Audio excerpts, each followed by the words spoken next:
Good afternoon and welcome to the Ask the Expert series of the Globalization 101 project at the Carnegie Endowment for International Peace.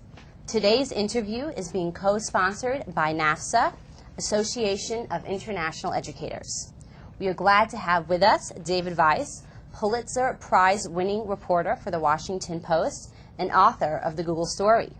He will be speaking about the topic, Living in a Digital World. I would also like to welcome students from the George Washington University and Banneker High School in Washington, D.C., and all of our viewers who will be watching us today. The digital world brings new challenges. Will the vision of Big Brother depicted in 1984 prevail as all of our transactions and interactions on the web are being watched? Will the hope of technology bringing democracy to those living without such freedoms die out as censorship increases and activists are arrested for speaking out?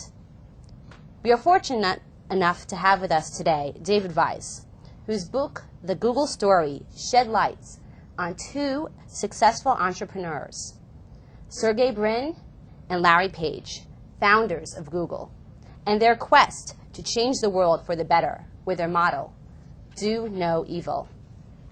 I'd like to ask the first question today on behalf of Robert Sullivan, who sent us a question by email. He is the Associate Director for Public Programs at the Smithsonian's Natural History Museum. He asks, how can Google's search engine sort for quality and validity of sites so that students are directed to credible and authoritative information?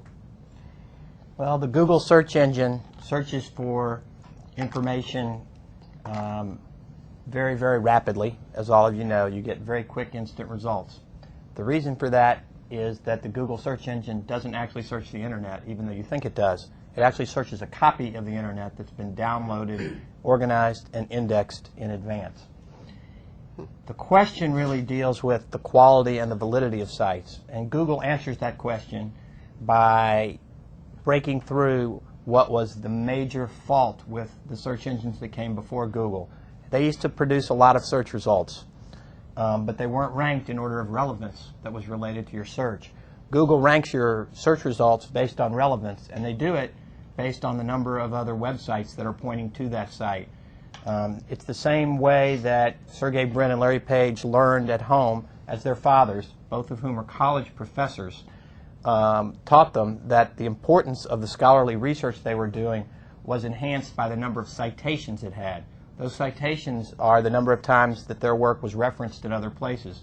On the internet, links or pointers are the equivalent of those citations. So Google gives you the most credible and authoritative information, the most relevant information that it can by counting links and counting pointers.